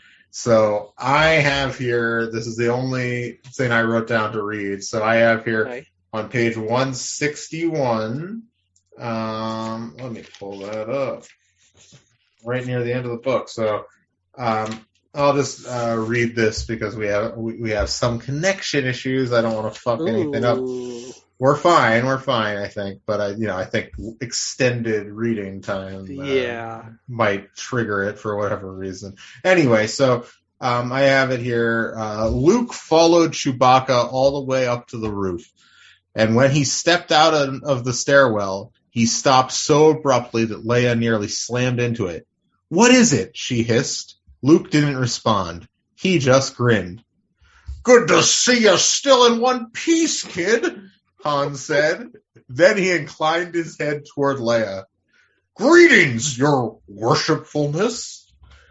Leia's eyes widened. "Han, I can't... What are you doing up on the..." But she swallowed her words as Han stepped aside and revealed the figure kneeling by the edge of the roof, Han's blaster digging into the side of his head. "Elad!" Luke exclaimed. "What's going on?" "What's going on is that you owe me another one, kid." Han grimaced down at Elad. "Everything he's told you is a lie. He's not here to help you. He's here to kill you." Luke shook his head. Tobin Elad had become a good friend. He'd listened when Luke needed to talk. He'd believed in Luke when Luke hadn't had the strength to believe in himself. "The explosion on Yavin 4? He asked quietly. "You're saying..." "He's a spy," Han said, "working for the Empire." "How do you know?" Leia asked. "How do you know?" That's a James L. Brooks movie. James L. Brooks worked a lot with Albert Brooks. Okay. Han raised his eyebrows. "What if I told you I just knew?" he asked. "What if I told you to trust me?" Elad turned his face down toward Luke and Leia for the first time. "Don't listen to him," he said in a firm, steady voice. There was no trace of fear in his eyes. "He's the Imperial spy. He came here to kill you, Luke. It's why I am here, to stop him." So firm and steady. Han jabbed Elad with a blaster. "Shut up!" "Or what?" Elad asked. "You'll kill me in cold blood? That will only prove the truth that you are a mercenary. For enough money, you'll do anything, even kill an innocent man, or..." He glanced meaningfully at Luke. "Someone foolish enough to believe he's your friend. If I have to die to reveal who you really are, so be it." "You're not listening to this junk, are you?" Han asked. "You barely know this guy. Don't know anything about him. And what, you're going to believe him over me?" "And what do they know about you?" Elad countered. "Other than the fact that you're a smuggler, a criminal, and wanted in 20 different star systems? Go on, he urged Leia. Ask if he has any evidence. Ask if he has a shred of proof that I would ever be a threat to the rebellion. Leia didn't even hesitate. He doesn't need any. Han started in surprise. I don't? So good. He doesn't? X7 said, his surprise shocking even himself. No, Luke answered for her. He doesn't. The certainty that filled him had nothing to do with the Force. He didn't need the Force to tell him that he could trust Han. The pilot had proven his loyalty and his friendship again and again. And no matter what happened on Yavin 4, that was unquestionable. Luke had come to Tatooine hoping to take comfort in the friendships of his past, people he'd known long enough and well enough that their loyalty could never be questioned. But coming home had made him realize that he wasn't the same naive moisture farmer he'd been when he left. He wasn't the same Luke Skywalker who'd hunted womp rats with Windy and matched Daredevil Skyhopper maneuvers against Fixer and Jackson. And him and Jackson. They'd known him longer, but they did not know him better. Not anymore. Luke had only known Leia and Han for a short time, but they were more than friends. They were family. And he trusted them both with his life. He gazed steadily at the man who had called himself Tobin Elad. If Han says you're a threat, then you're a threat. All I need is his word. Han broke into a surprised grin. Then I guess you won't be wanting this, he said, and tossed a data card in Luke's direction. Luke snatched it out of the air and looked at it in confusion. Holo recording of the spy getting orders from his boss, Han explained. Ask most people, and they'd tell you my word isn't worth 2 credits. Elad looked disgusted. You're all fools, he snapped, and it's going to be my pleasure to kill you. My pleasure to kill you. Not today, Luke said, amazed by the transformation. In seconds, Elad had become a stranger. His voice, his posture, even his face seemed different, harder, crueler. No, Elad said, but soon. And then, with lightning speed, he slashed an arm out, slamming into Han's windpipe. But as Han gasped and lurched forward, Elad sprang to his feet and leapt off the edge of the roof. Luke rushed forward in time to see Elad's falling body reverse motion in midair and rocket toward the sky. Smoky plumes billowed from his hidden jetpack as he sailed over the roofs of Mos Eisley. Can't believe I let him get away, Han muttered angrily as soon as he could breathe. Don't worry, Luke watched Elad's figure dwindle to a speck, disappearing on the horizon. He'll be back. All right. That is so good. I apologize. I had questioned like how I felt about the rating of this book, and then that scene happened, and I was like, nope, this goes all the way. So yeah, like I just love anything where Han, anything with the three of them just being like, we're the fucking three kings, we three kings. Like, get out of here, George Clooney, Ice Cube, and Mark Wahlberg. We're the three kings. You know what I'm saying? That's a good movie. So, in the final chapter here, Luke, Han, and Leia have another very nice scene together that we won't read, but there's apologies back and forth, banter back and forth. And Han's just like, well, I got to get off Tatooine because, there's this guy Jabba here.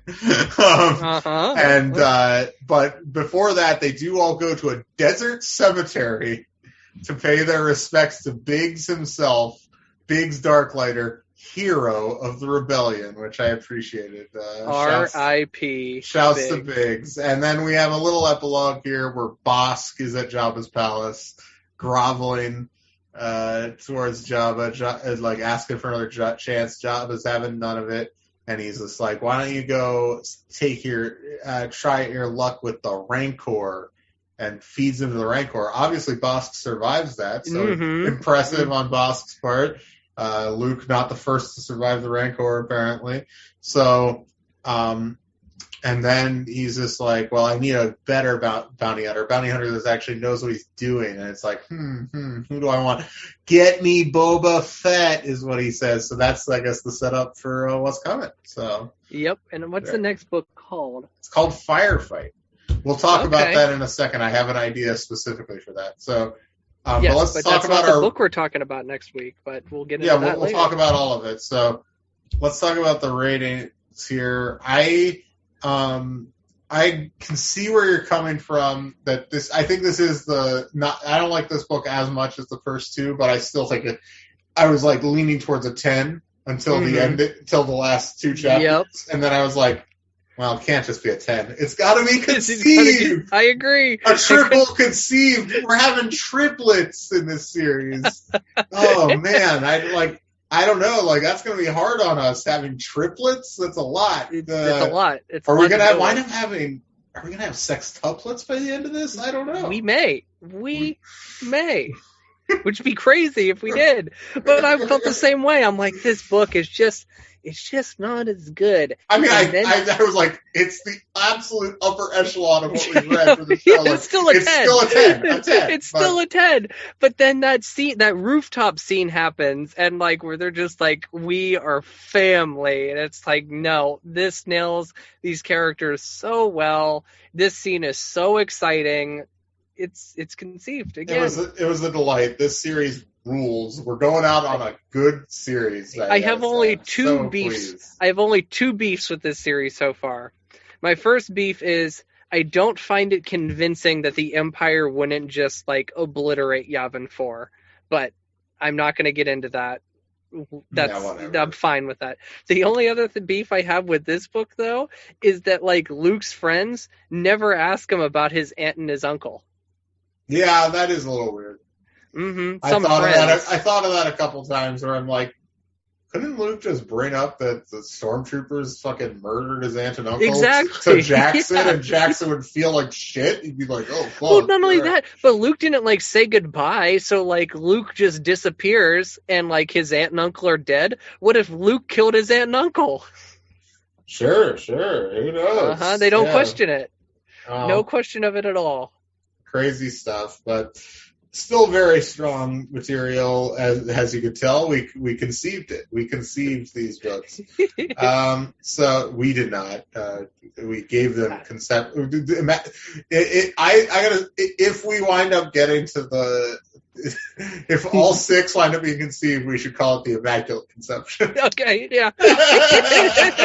Don't even call it Row of Force at that point. We just call it the Immaculate Conception. All right, so the next book in the series is Firefight.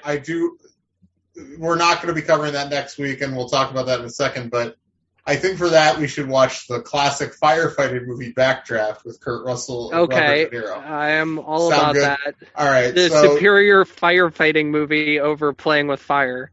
Or Ladder 49. Yeah. Which with Joaquin Phoenix and John Travolta. I agree with that. I'm trying to think of other firefighter movies. Not a ton of them, really. No, there's not. And there's that one that was a few years ago that I heard was pretty good. Only the Brave.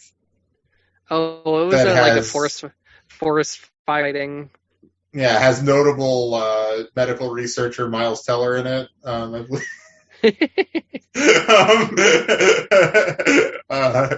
Anyway, so but no, I was thinking Backdraft would be a fun one. But next week, though, we're actually going to be we're taking a break from Rebel Force, and we're covering The Life Day Treasury by George Mann and Kevin Scott, and Grant Griffin illustrations. And we're having a Life Day episode.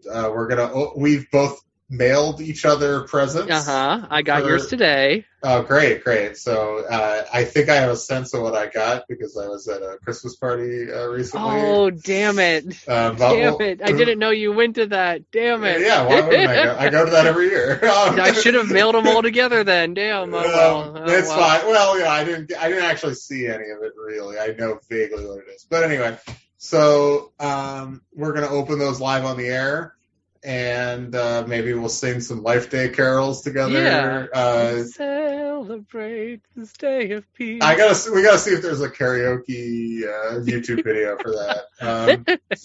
That'd be deranged if there was. It would honestly. be really deranged. But if there is, we'll do that. And we might, try to sing it freestyle, I guess. But regardless, we're going to review that book, and then we're going to take the rest of the calendar year off.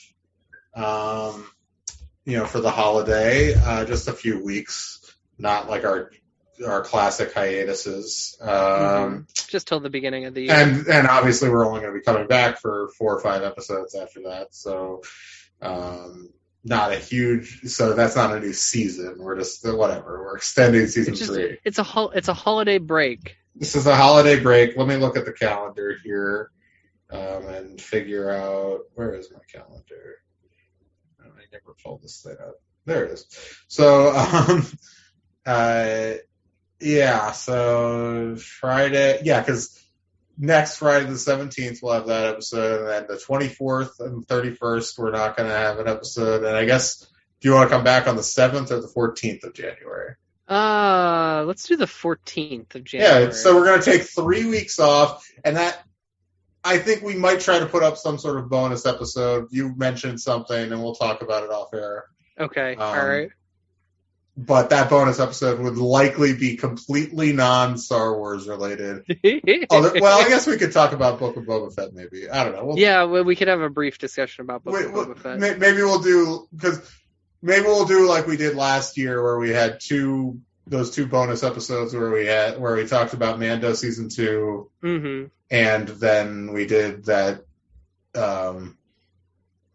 we did that, like, rank top 10 movies of 99, 2002, and 2005. Maybe we'll do a silly movie episode like that, and we'll also talk about Book of Boba Fett. No promises, but that's probably the plan. We'll have some sort of bonus material in that 3-week gap, but it's just going to be 3 weeks, though, so nothing too crazy. Then we'll be back to wrap up Rebel Force and wrap up the podcast in general within a month or two. So, yep. All right. In February, that'll be the end.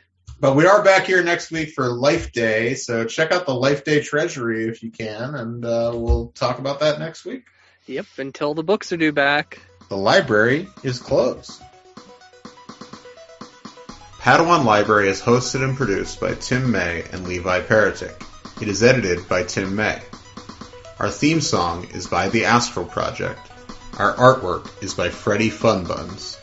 Padawan Library is copyright 2021. Tim May and Levi Peretic. All rights reserved.